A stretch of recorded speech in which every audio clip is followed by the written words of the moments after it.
Committee of the Whole to order. Roll call, most of us are here, with the exception of Alder Recklerberg, Alder Cummings, and is Alder Norell online? And Alder Norell is not with us as well. I'm not sure if he's, I know he said he's gonna pop on for council. I wasn't sure if he's gonna come on for Committee of the Whole. Public comment, is there anybody that wishes to address the Committee of the Whole this evening?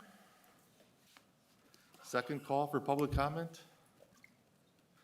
Third and final call for public comment. There was no previously received public comment. All right, we'll close public comment. Discussion action items. Do we want to get through the TID first? We'll let Adam speak. All right, Adam, if you want to run through the 26-0530. Certainly. I did provide a memo that tries to provide an overview, basically, as is not entirely uncommon with projects of this scale. During the infrastructure phase, they encountered an unexpected issue.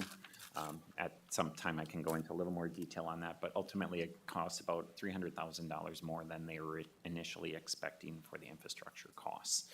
The development agreement, the way it was drafted, is that the developer is providing the cost of all the infrastructure, and then over time, through the TIF, they are getting a pay-as-you-go. So on an annual basis, once the city pays off our existing bonding and responsibilities, that remaining amount of tax dollars, a percentage will go back to the developer to, again, pay back that infrastructure cost. So basically, the request is because of that additional increase of $300,000 that was completely unexpected. They're asking that the total potential amount of that incentive be increased from $4.9 million to $5.2 million, which is the $300,000 difference.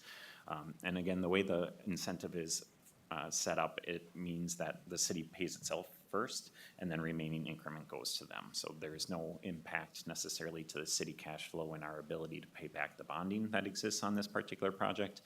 And if for some reason the project underperformed, for example, they would likely never even see this additional funding because the TIF would close and our obligations would still be met. So really it's just tacking it on at the end of it. I did provide a kind of our best guess pro forma in the packet as well that shows our best guesses on the increment they'll create and our bonding and everything else that the TIF would be able to handle that and still close out on time. Okay, thank you, Adam. I'll open up to the committee if they have any questions. Seeing none, your memo seemed sufficient. So I would look for a motion. So moved. Second. To accept To accept and the agreement. to accept the agreement as written. Yep. And a second. And a second. Discussion on the motion? Seeing none, all those in favor? Aye. And opposed? Okay, I'll get that written up for signatures. Next up is 26-0527, discussion on city goals for 2026 through 2030. Mayor? Thank you, appreciate it, and thanks for putting this on the agenda. This is coming from department heads, as you can see all in the front row here. We do have 11 department heads now. Jesse Lillibridge is the only one who is on PTO today, but otherwise we're all here. I gave a little background information in my email to council. Hopefully everyone saw that from last week. But really just wanted to start with a high-level overview of goals that we've had in the past. We haven't had a conversation like this with the council really ever. We've talked individually about things. We've talked individually about parks or streets. You know, we have the 5-year road plan. So we do a lot of individual work that we talk about long-term, but we really haven't sat down with the council as a whole and had a conversation of what's our true north? You know, what are the things that we want to prioritize in this upcoming year?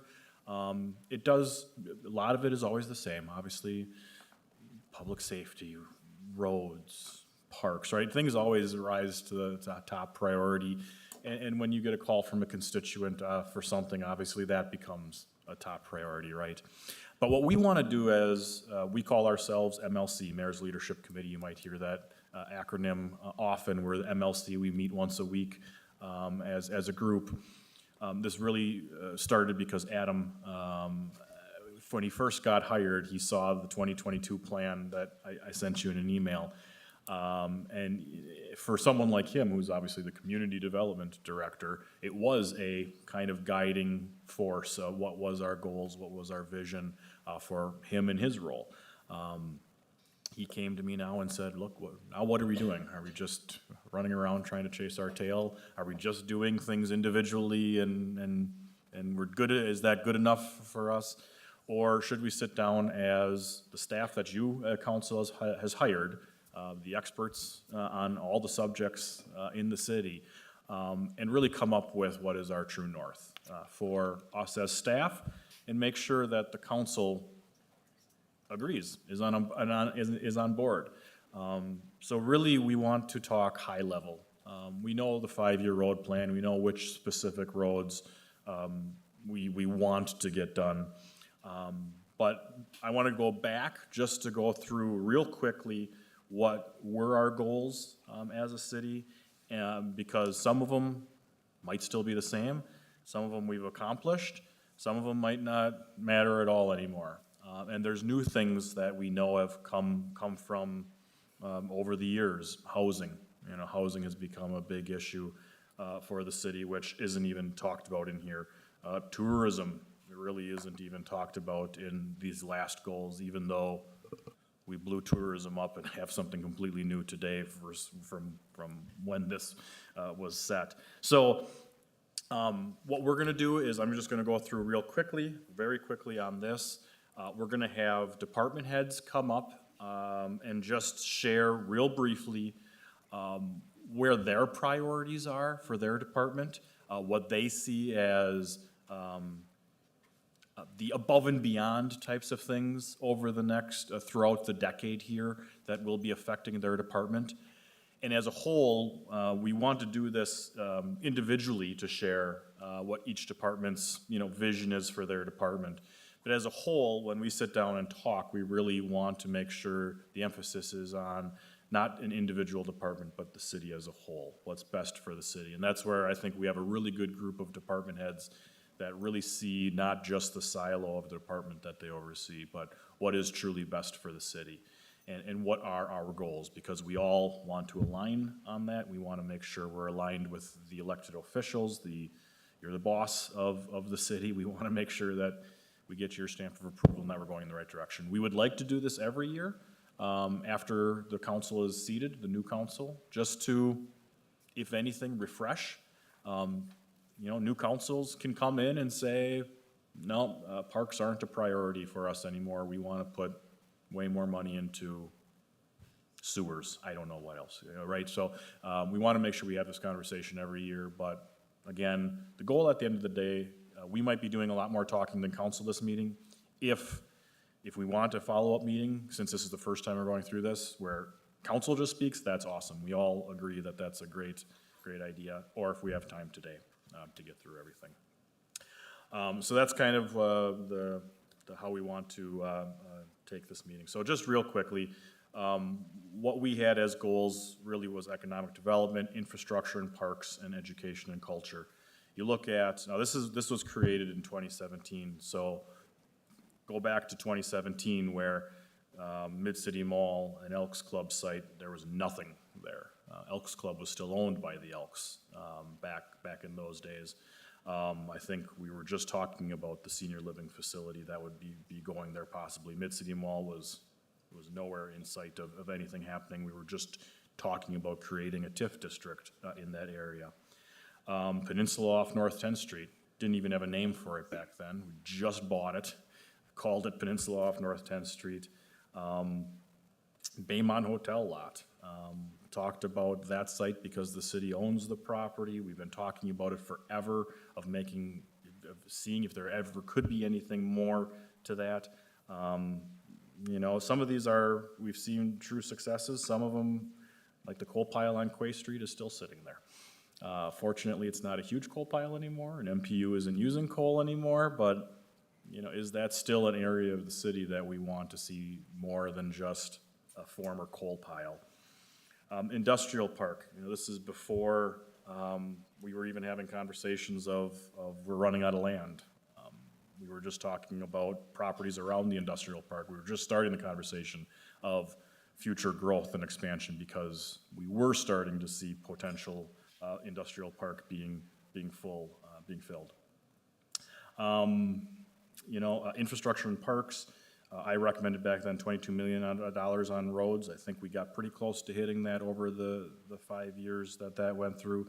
The plan that you approved as council, I think, is 30-some million on roads through the remainder of the decade into 2031.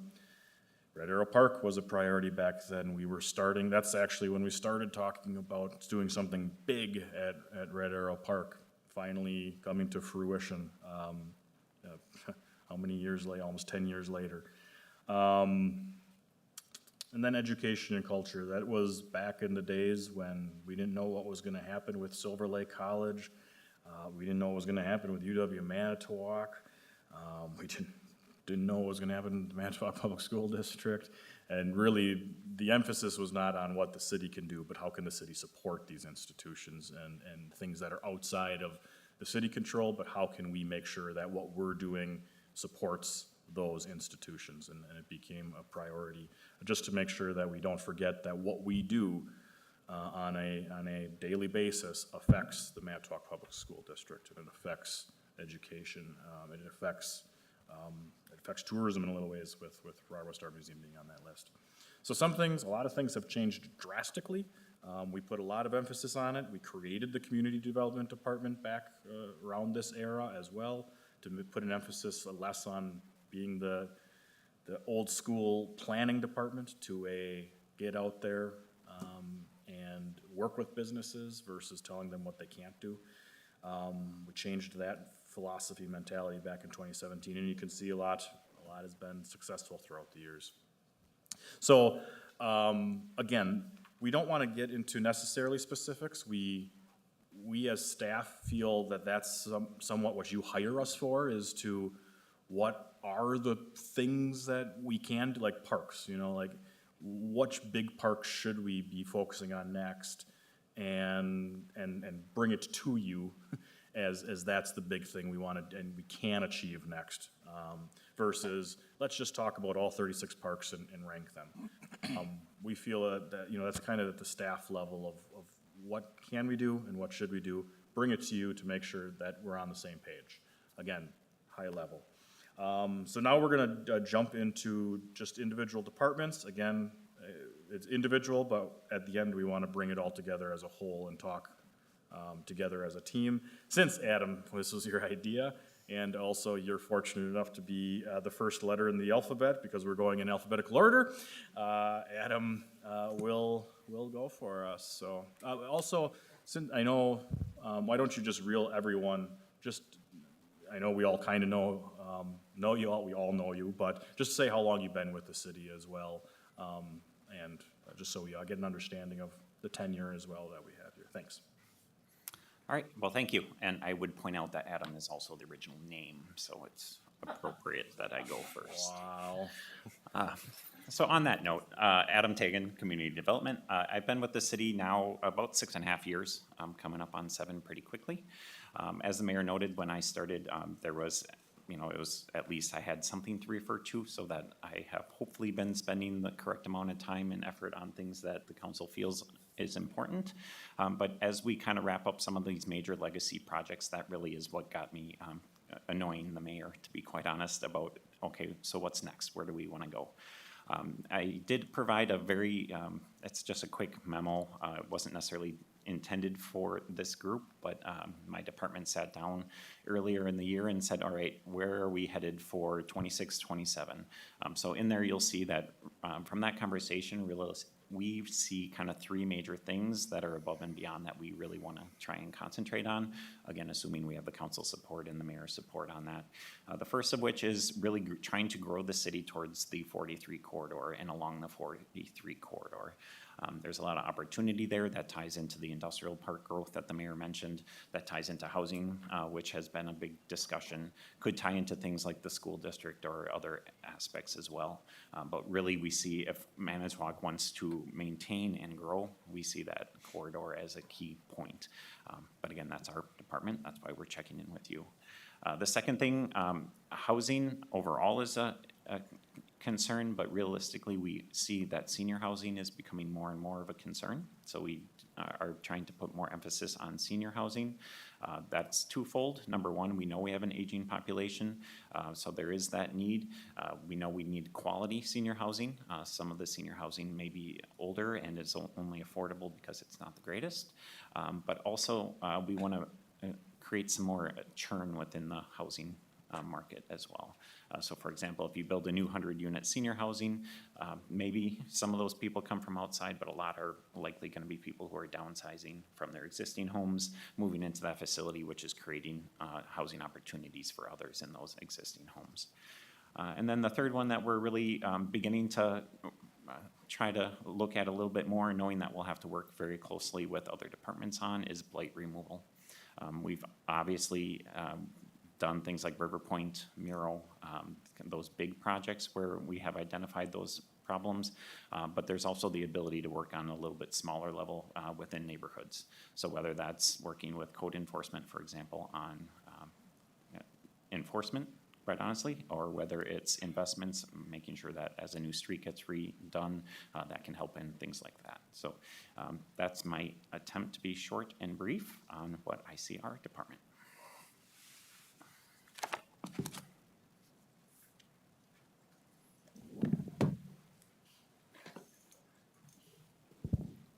Good evening, and thank you for your time. Ben Kranick, Fire Chief. I've been with the city for 26 years. So looking at the fire department, the city actually decided to make an investment by funding a station, I'll call it the station study for fiscal year 26, which is this year.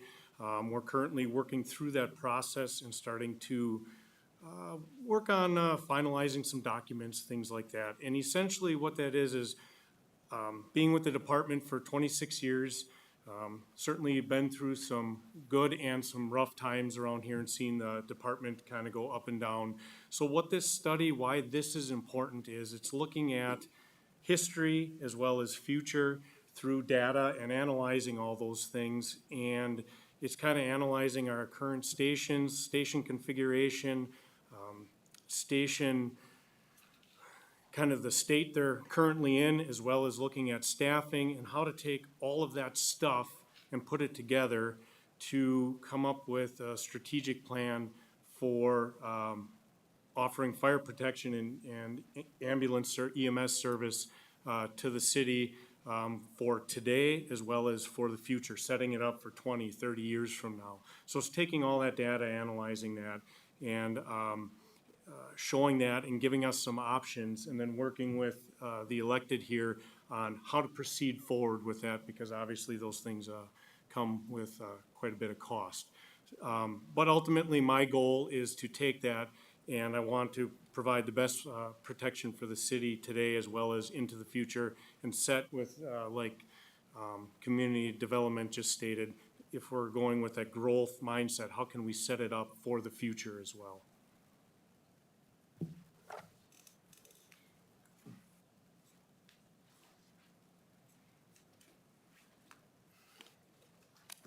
Hi, Brock Wettenkamp, Director of Parks and Recreation. I have been with the city for 5 years. The Parks and Recreation has had tremendous momentum in recent years with continual focus on growth and development of some of our greatest park assets, along with the development of the Park and Recreation Department itself. Mayor Nichols' City of Manitowoc 2022 vision, developed in 2017, outlines Red Arrow Park, Lincoln Park Zoo, Manitowoc Marina, and Lower Henry Schutte Park as some of the focus areas. Since then, we've updated multiple exhibits in the zoo, created a connection with the Bayshore Trail to Mariners Trail from the zoo, restored tens of acres of habitat in Lower Henry Schutte Park while improving trail access. We replaced one of the marina docks and are in the process of finishing construction of a beach access project at Red Arrow, which will be a great thing for the city. These updates show a trend that we would like to see continue at some of our other community parks, such as Upper Henry Shooty Park with the community-built playground, and Silver Creek Park with all-season kind of activities and recreation there. Now, we've been able to build on these large capital projects while still having a focus on improving our smaller neighborhood parks. City investment in 2021 and 2022 of funding for smaller maintenance projects gave us a jump start on significant deferred maintenance concerns throughout our park system. Following that initial investment approved by Mayor and Common Council, we have been able to not only keep up with maintenance, but utilize our operating budget to accomplish the little details that give our parks character and make people notice the great community and neighborhood parks all throughout the city. Recreation has been making a comeback in recent years as well. From the senior center and adult recreation to youth recreation and support of other community organizations that are filling our gaps in programming. Continuing to build on recreation requires a different kind of investment. Investing in the staff that runs these programs and having adequate staff to cover these activities that run 7 days a week, all hours a day. We would like to ensure that staffing is considered in the vision through 2030 and beyond. Now, our recommendation from the Park and Recreation Department, along with examples from our current comprehensive outdoor rec plan, is to continue focusing on these larger community parks and making them destination locations for our community and building on the successes we have seen in recent years, all while continuing to maintain and improve on the smaller parks and recreation programming through adequate staffing and adequate operating budgets. That's all I have. Thanks.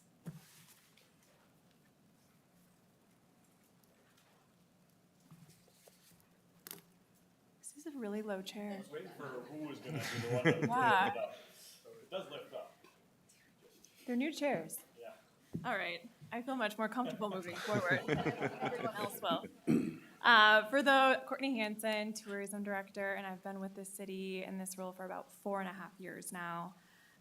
For those not familiar with the timeline of the Tourism Department, we began back in 2022, about 4.5 years ago, and have spent these first few years really building our department and the destination marketing organization into what it is today. So over those 4.5 years, we've invested in a lot of larger one-time projects to design, our brand and visual identity, build out our website and CRM, do those initial SEO packages to make sure that we are there when you're Googling Visit Manitowoc. And physical hardware like our kiosks that we have in our visitor center and then hotels in the community. Now we're at a point where our focus is on maintaining those assets that we've built and then assessing how they're functioning and where our marketing dollars are going to make sure that we're spending our money in the best way to attract visitors, because a lot has changed in the last 5 years in destination marketing. In SEO, it changes every day because of AI, and focusing on growing from here. So growing our website, growing our listings, making sure that we're following best practices when it comes to search engine optimization, and using all of that system that we've built in the last few years to expand. So, this year, an example is we've built a really intense database that we can use to integrate Van Wango passes into our community, and people can go to our website, click, pass, and travel Manitowoc in a different way. So those are the kind of things that we're looking at. Earlier this year too, we did really wrapping up tonight with the removal of special events from our department back into the Parks and Rec area. Focus on restructuring. We knew that was something we were always going to do because we really developed 3 job descriptions and didn't know exactly where the department was going to go. So at this point, I think we're really in a great spot moving forward that really meets the needs of tourism in the city of Manitowoc for the next 5-10 years. But beyond that, I think our larger priority is finding a permanent office and visitor center. We spent 6 months, for those two not familiar, in City Hall, moved into our corner office and rent, but are looking for our permanent home that has safety features for staff. If you haven't been, it's very open concept right now. We've expanded our staff to quite a bit in the last year with adding seasonals, adding the farmers market, manager and just the market supplies, so something that really accommodates all of us, and has more private spaces so staff can, there's many a time that we're on the phone, in a meeting, a visitor's there, all at our different desks and stations, so something more conducive to staff and then also to the visitor experience, and that changes too on the year. So something more modern is our focus moving forward. Beyond that, just growing all of our key marketing pieces and really looking at what is necessary in 2026, 27, and beyond in terms of our visitor guide, making sure that we're doing one that makes sense and can really last for years. That's a transition that we'll be making in 2027, switching to more of a biannual or maybe even longer visitor guide that focuses on deeper Manitowoc stories, and hopefully investing in some new data as well that we can share with all of our tourism partners to make sure that we're marketing in the best way possible for 2027. That is all. Enjoy the chair.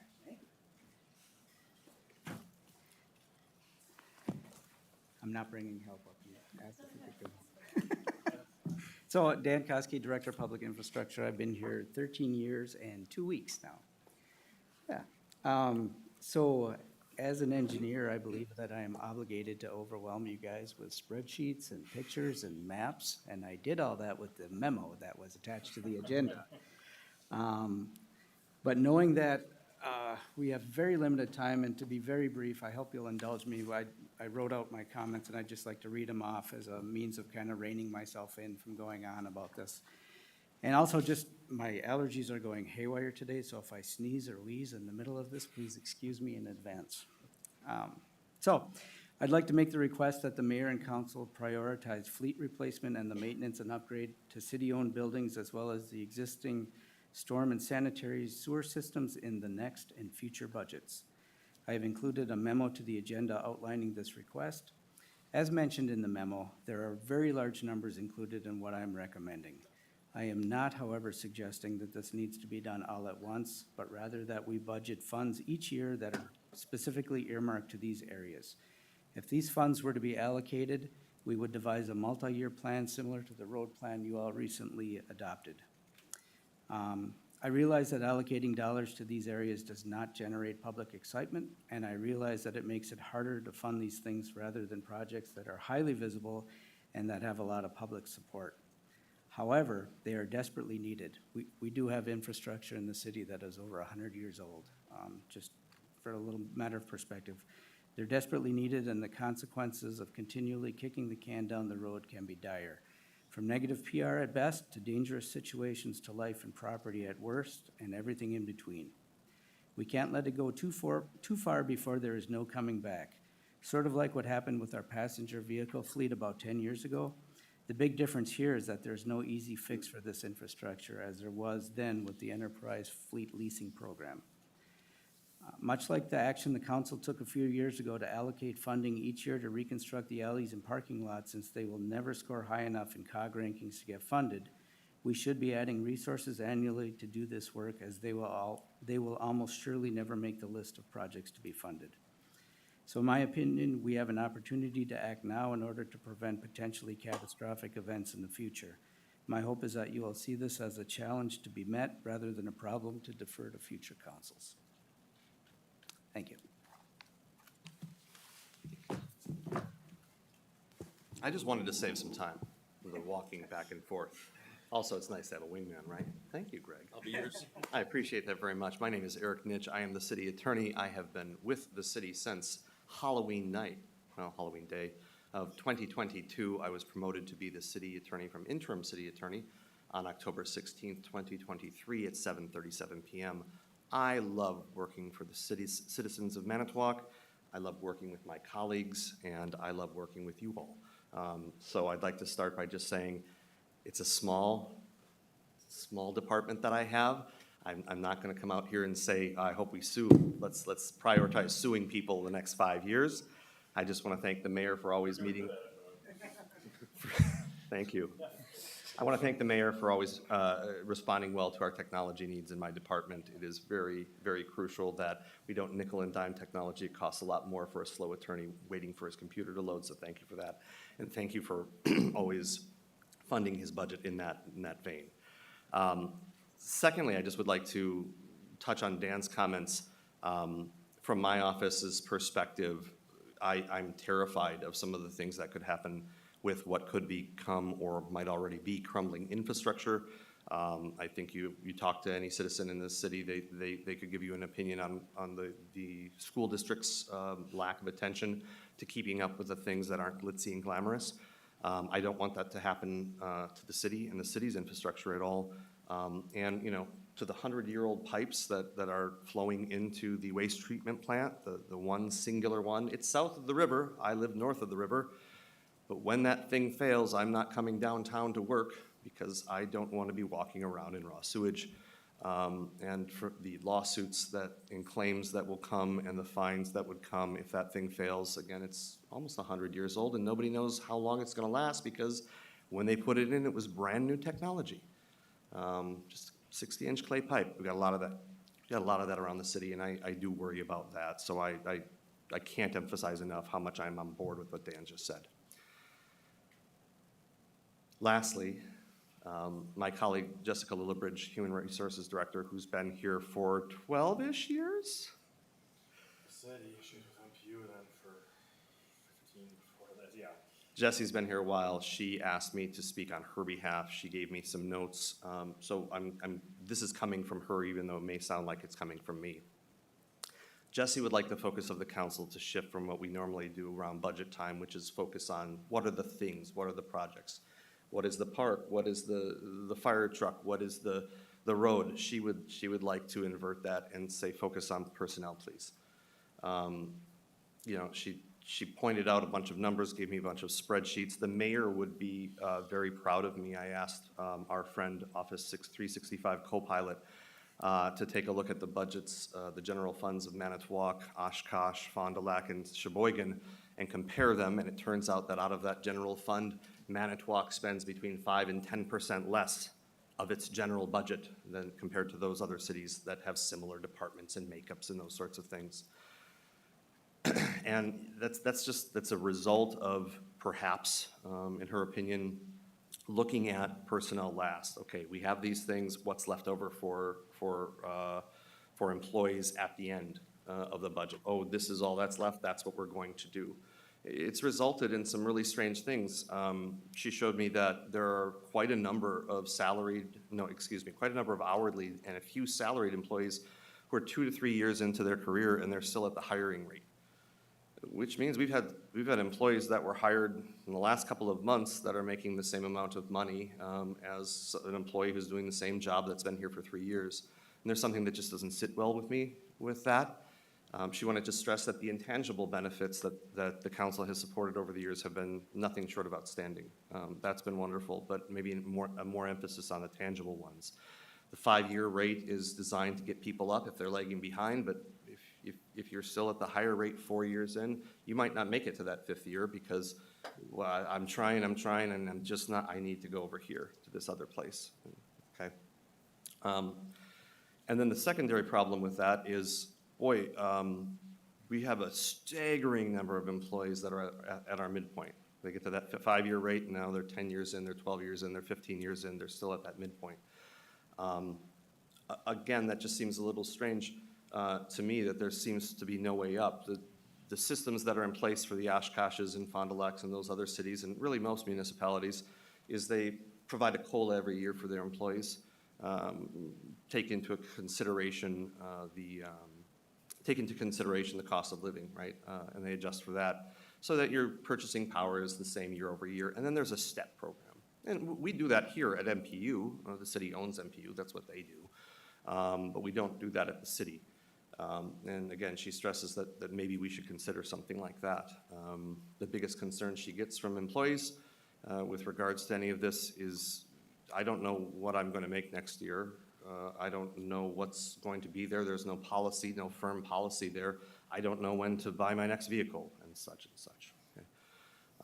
So she thought that that was probably a good thing to bring up. And then, you know, we've had a lot of expansion in the city. You know, River Point is adding streets. We have taken some streets over Rapids Road from the county. We've expanded the city. And I don't know, again, this is not necessarily my words, but I don't know if we've adjusted enough as far as additional labor. You're asking the same number of people with the same amount of, you know, aging infrastructure to take care of more roads, more things, police more streets, take care of more fire. And perhaps there should be some thought of additional positions within the city. And that should about sum it up. I'm sorry for taking so long, but again, I spoke for 2. Thank you. And I'll go extra quickly to make up for that time. I'm Greg Vadney, Executive Director of the RAR West Art Museum. This is my 15th year with the city in charge of the museum. And at the museum, we definitely think of ourselves as a community enhancement and as a tourism entity. So we serve the people here in Manitowoc firstly, but we also serve as a draw for people to come and visit Manitowoc and spend time here and spend money here. So the RAR West happens to be going through our own strategic planning right now. And out of the strategic planning, I can tell you, one of the things that we've identified is we want to better our collection. Our collection is well-known throughout the country. We were gratefully named one of the 15 best small-town museums in America by Travel and Leisure magazine back in 2023. And we hope to grow, not just sit on our laurels. And that can be daunting when it comes to the price of artwork, frankly. I am not asking for the city to buy art. In fact, our artwork is purchased either by private funds or it's donated to us. So that has always been the case. We also complement our collection with some wonderful loans, and we plan to continue to do that. Whether they're exhibits or long-term loans, and we already have them in the works for the next few years. But all of that goes to, as the other folks have beaten the drum, infrastructure. This city council has been wonderful in providing us with tools to better our building, including the elevator, which now gives us full access to our historic Vilas RAR mansion. But we do have aging infrastructure when it comes to our HVAC unit. So we've definitely, when we're looking at the things that will need improvement, our HVAC system was installed in 2005. We know we've had a few breakdowns. We are in the process of getting a full assessment, but chances are, just looking at lifespans of those kinds of systems, that we're gonna need a replacement upcoming in the next maybe 5 years. So that is probably the number one thing that we're looking at down the road, is that infrastructure. And also, as we continue to work with our partners in the other city departments to make downtown and beyond a more beautiful place, and to make this a place worth visiting for our tourists, we certainly do have an eye on growth when it comes to our staff. So definitely staffing in a way that we can provide that kind of service, not only to the city in general, but also to tourists. Thank you.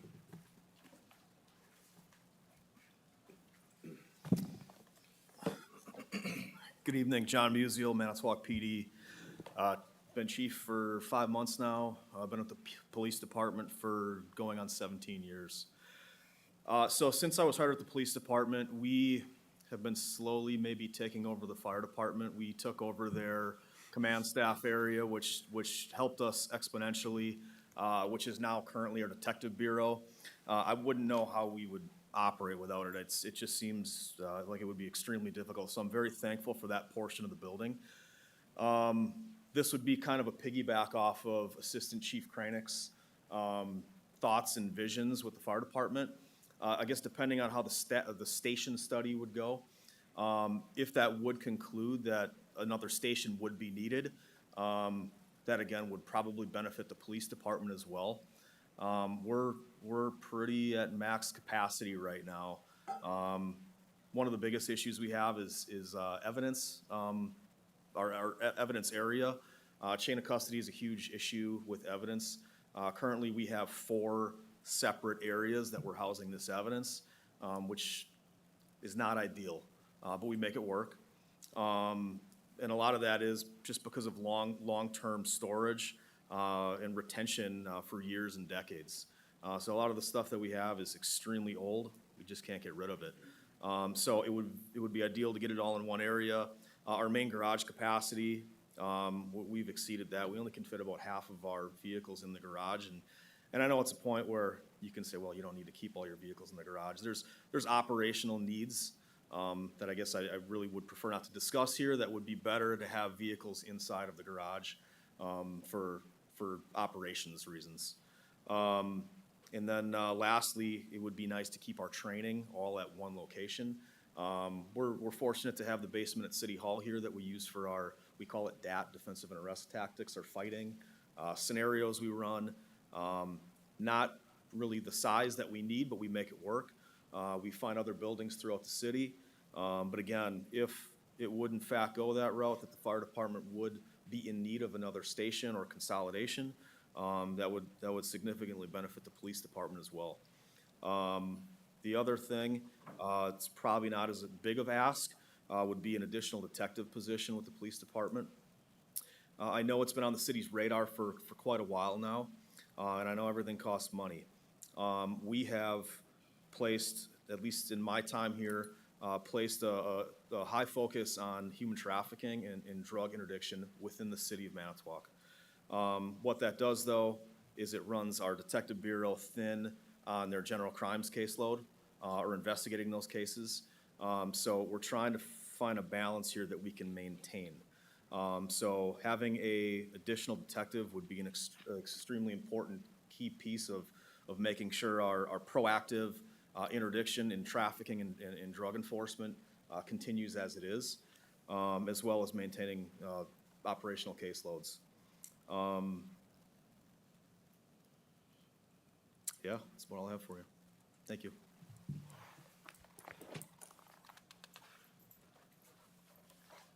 Good evening, everyone. My name is Karen Adams, and I'm the Executive Director at Manitowoc Public Library. I did have an attachment to the memo, is that, or to the agenda, and it is our strategic plan that we went through last year. I thought this fit very well with, if you don't know, I report to a library board. So per Chapter 43 in the state statutes, I do not report to the mayor, but thankfully I get to be part of the vision of the city as a whole. The library being a community-focused entity, I think fits right in. Thank you, Mayor, for allowing me a seat at the table.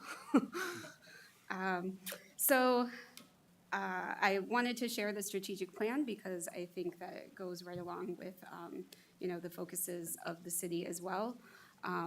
There's just 4 general goals for the city over the next 5 years, or I'm sorry, for the library over the next 5 years, but they're very community-oriented.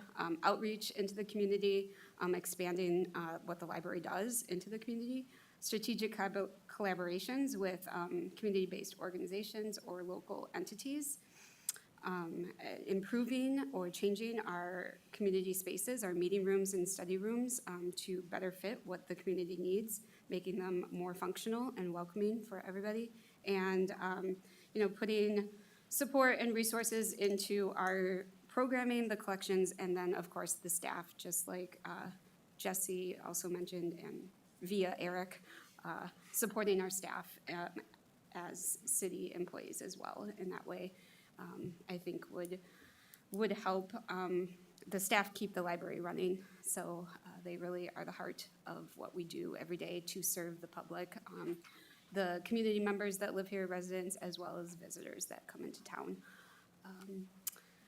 Let's see, what else?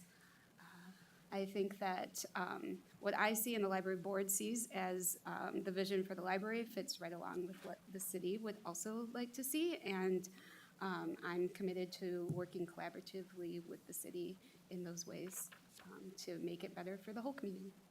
Thank you.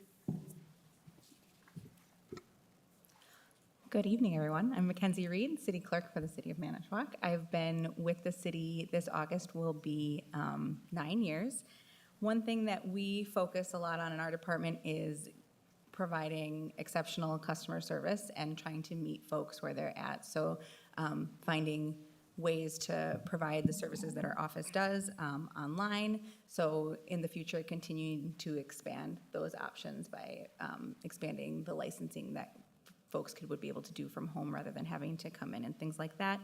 And also in terms of election administration. So over the last few years, we've done a lot of things to increase efficiency and experience for both staff and voters.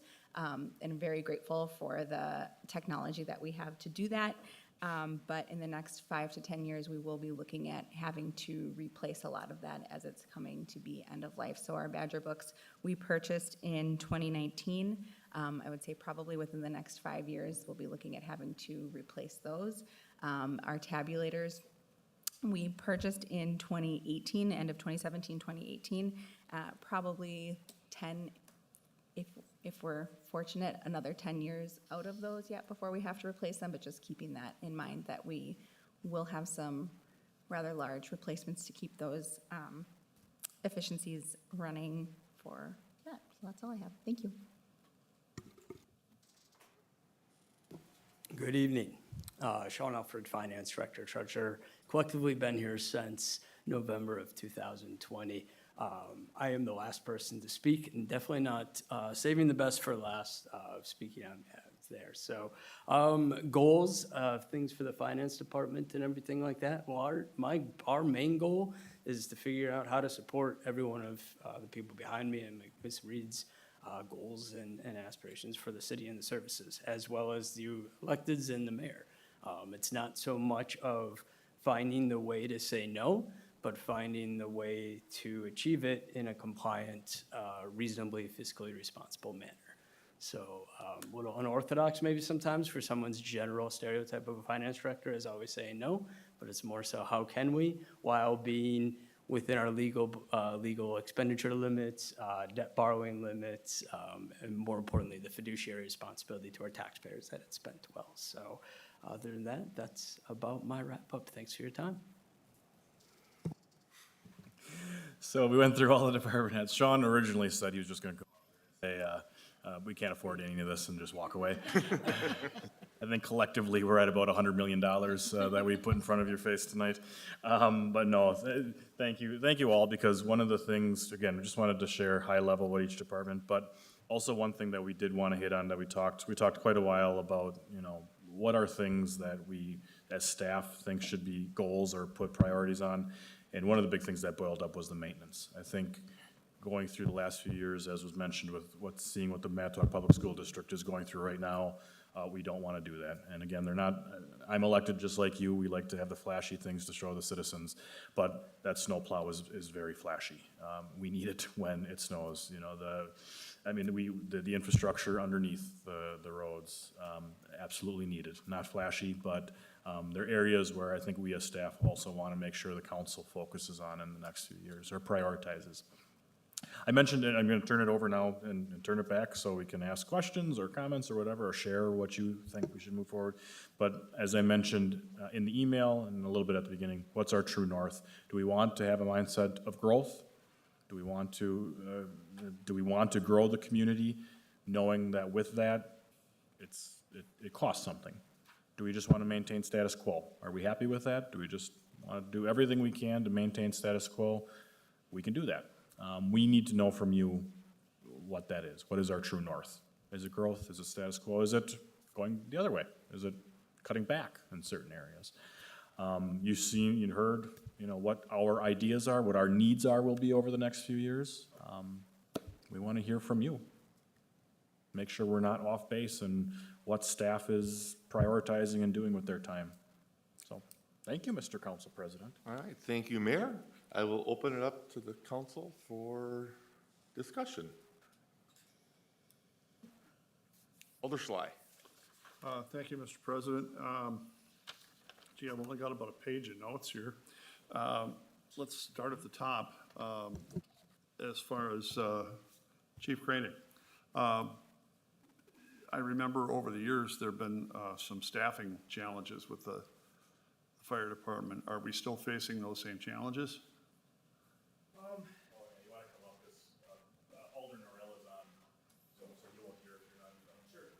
Oh, he's no big deal. I'm kidding. I'm kidding, Brett. I'm kidding. Thanks, Bill. Appreciate it. So yeah, being here 26 years, again, we've had our ups and downs with where the city was at financially, and there was a point where we had lost our 3 battalion chiefs, we lost 3 line personnel back at the end of 23, so starting 24, we got our battalion chiefs back. In that time, we did get those 3 line personnel back, but also those battalion chiefs came from the ranks, meaning the rank and file, and we never replaced those. So technically, I guess, technically, we would be short 3 positions, but some things to consider is, just like many of my colleagues here, is that over time, since I've been on the department, call volumes have increased. The city has grown in its geographical boundaries a little bit, so there's some response times and things like that. So with those items, yes, we are stretched more thin than we were back when I started 26 years ago, and we're still kind of at that staffing or maybe a little bit lower. So it does create some certain challenges through our daily operations.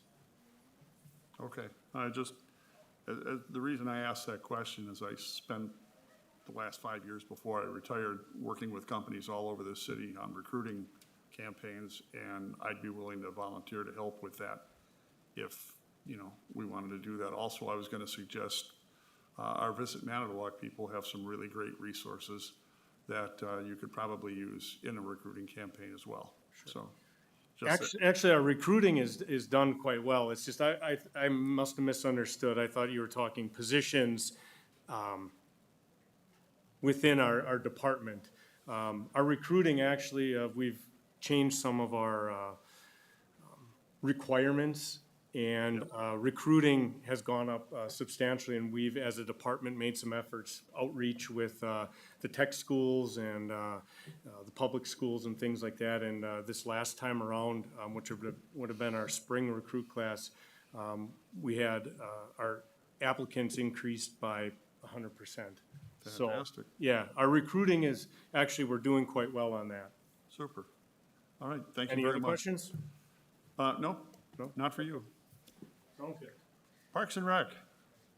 Hi, Brock. Just real quickly, nobody was hotter in a good way about the Red Arrow Park project than me, because that was, when I was growing up in this town, that was my joint. So I'm really excited about that. And what I'm not excited about right now is the fact that I spend a lot of time out in the community, going here, going there, talking to different people. And like I said, I'm really hot about this project, and I bring it up to just about everybody I talk to, and I get so many people look at me and go, really, they're doing something with Red Arrow Park? Are we doing anything out of the ordinary to publicize this project? Because I really think we should. It's fantastic. I mean, what's been done so far is just mind-blowing. I mean, well, other than, I got an overview picture that somebody shot with a drone, and it looked like a roundabout, and I thought, oh God, if that picture gets published. But I guess my question is, are we doing anything to publicize that project? And other than that, I'll just say I like a lot the idea of working on these smaller parks, the neighborhood parks, and bringing the standards up there a little bit, but go ahead. Yeah, so in regards to Red Arrow, we haven't been programming it or anything yet, so we don't have any activities planned. The grand opening is right before July 4th, so I guess we're fairly close to that right now, but once we're kind of getting a bit closer and making sure we're for sure opening July 4th, which we're planning to. We do plan to have a grand opening, ribbon cutting, things like that, and post it on social media. But other than that, we haven't done a whole lot, I suppose. Okay, We could, just curious. so, yeah. That's it, that's Okay. all I got. Thanks. And the rest of you are not getting a pass. I will be emailing you because I've got more detailed questions, and I don't want to take up everybody's time here. We'll run over into the regular council time, so I'll stop there. But thank you for all being here and presenting your case. I appreciate that. Thank you. Thank you, Alder Schley. Alder Dunbar? Thank you. And thank you, everybody, for coming up and really putting that forward.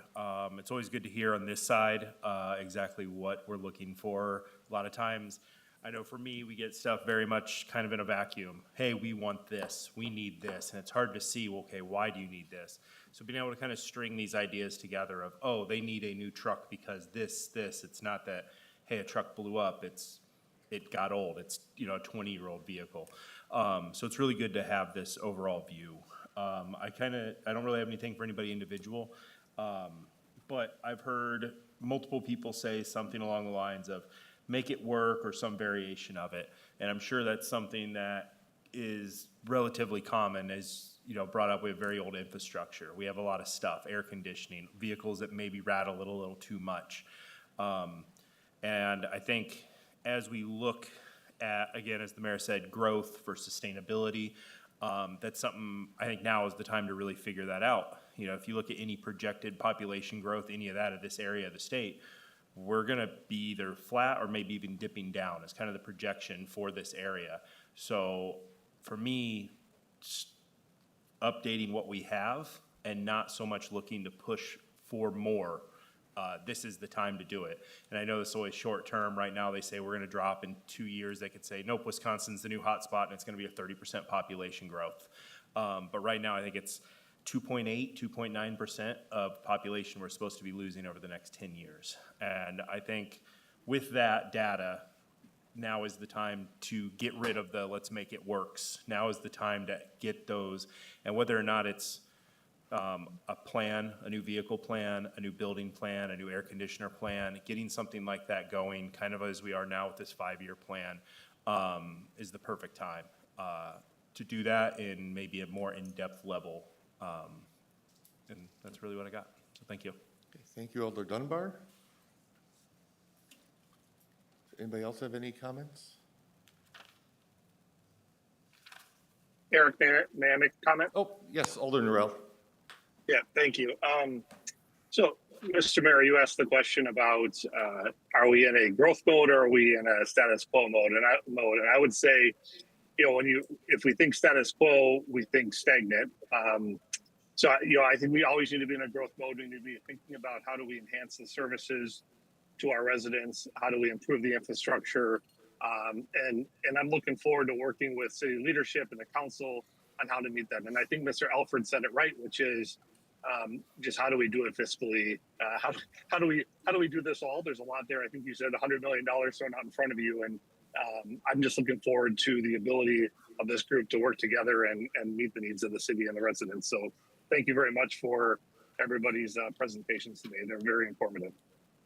All right, thank you, Alder Norrell. Anybody further? Otherwise, I'll just chime in briefly.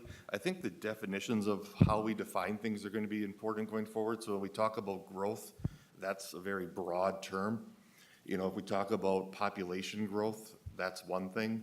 I don't know if that necessarily solves all of our issues. When I view growth, I think of tax-based growth because that helps solve a lot of your issues by bringing in dollars to help pay for a lot of the things that we're talking about today. So my idea would be growth, when we talk about that, is finding ways to fill the coffers for the city and not necessarily through the tax increases, which is the easiest way to do it, but also some of the most painful ways to do it. So that's my growth mindset, is when we talk about that, is doing making sure we're building out taxable base. Also, when we talk about best use for properties, and I know we're going to have probably a long, robust debate around the Madison School property of what's the highest and best use. I think that term gets thrown around quite broadly as well. I think that's an easy one to argue about what's going to be the highest and best use, is what's going to bring in the most dollars into the tax base versus what's going to maybe look the nicest or be the prettiest thing sitting on the hill. When we talk about year over year budgeting, we can keep everything the same, but when we don't create widgets, we don't bring in any additional revenue, all the costs go up and services would have to go down or people go down. So really, the focus, in my view, has to be finding additional revenue sources. That's the one thing I didn't hear was revenue from the department heads, and that's okay, because in the past, I saw some pretty creative revenue ideas that didn't work out necessarily so well, that weren't sustainable, that were quick fixes, and ended up causing problems down the road. So that's okay that I didn't hear revenue, but I always want to have that in the back of the mind that if we're looking for projects, there should be funding sources or funding mechanisms. Kind of like, geez, if we're going to do this, how are we going to pay for this, or what does that look like? So that'd be my 2 cents. So, does anybody have anything further? Mayor, we accomplish what you were looking for? I think so. Again, my goal is, out of this, is to create a document and a map kind of similar to what I shared with you in conjunction with department heads, really to talk, to kind of get these high-level things of what are important, put it together in a one-pager, and that's kind of our, what they've all talked about. I'm really not hearing, no, stop, don't do that, or whatever. Of course, you'll see this in real life when the budget comes. I mean, that's our guiding document for the year, really, at the end of the day. I think we wanted to share where we think over the next 5 years we should focus, and again, a lot of it was that maintenance. We don't want to forget about the Shooty Park of the world, right? The community built playground. We don't want to forget about those nice, cool things that we'll all get thanked for by the citizens. But when you get the budget and you see that $1 million plus whatever dollars is for sewers and trucks, don't be surprised, because I think, again, we don't want to turn into a city that's gonna have a huge referendum someday to pay for things like that. That's, I think, what we want to come out with this with. Also, one thing we do want to focus on, where we're gonna be sitting down and doing our own mini strategic plan as a group, is over the performance evaluation process for our employees and the compensation piece that goes along with it as well. We don't have a good system at all right now, and we've put it on hold. But again, that's not something that is bright and flashy, but our employees are our greatest asset. They're the ones performing the services that our citizens expect. So we want to, as a group, focus on that as well. We didn't bring that necessarily to the forefront to you, because we feel at staff level that should be our responsibility to bring you a plan that you can support. But moving forward, in order to provide the day-to-day services, we need the best employees.